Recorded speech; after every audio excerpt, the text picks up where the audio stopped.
Yesterday, I told you the bizarre story of David Eckerts, a New Mexico man who, after being suspected of having drugs inside his body during a traffic stop by New Mexico police, and a canine police officer, a dog, a police dog, alerting to potential drugs on him, was forced to have a colonoscopy, multiple enemas, public defecation, fingers in his anus, and any number of other invasive procedures.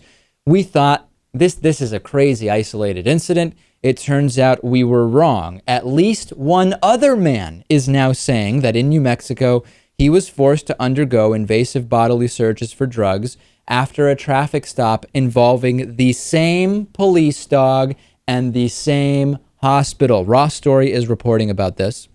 The man says that this is Timothy Young. He was taken to the same Gila Regional Medical Center in Silver City, subjected without his consent to x-rays of his abdominal area and anal exam. Police found no drugs. Young said the search warrant used in this case, exactly the same as in David Eckert's case, was not valid in the county where the exams were even being conducted. The station reported, a local TV station reported that the canine involved in both cases had been trained as a drug-sniffing dog, but his certification in New Mexico had expired in April of 2011. Doctors involved in both cases are now under investigation by the state licensing board. Police officers will be going before a law enforcement board. And is this a normal thing now? And some people are making a big deal out of the dog. I'm not so sure that it's the dog. I would look at the handler, Lewis. As we know, there's research that indicates that police dogs, drug dogs, will give a positive or a hit based on the handler's expectations, body language, anxiety level, not whether there are actual drugs present. Dogs are sensitive to the mood of the handler. Sometimes, I'm not going to give numbers because they conflict, but not an insignificant number of dog hits on drugs happen when there are actually no drugs. This is just amazing that there are multiple people with bogus, non-valid search warrants, out of county search warrants, being forcibly anally investigated. I don't know what else to call it.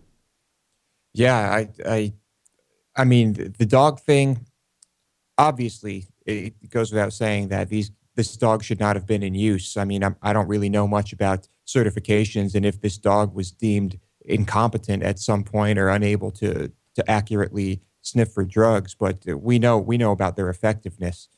This story just keeps getting weirder. I wonder how many instances of this we're going to hear about. Yeah, how many more are there? And one person emailed me saying this could be a scheme between the police and hospitals to just make tons of money because, as we reported yesterday, David Eckerts was billed for all of these procedures by the hospital after they took place.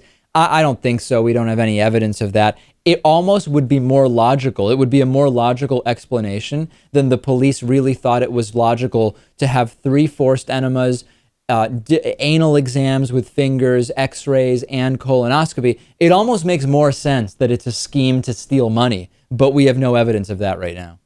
Yeah, we really don't know why this would be happening. The money thing seems a bit of a stretch, but I don't know. Maybe it's just cops on a power trip.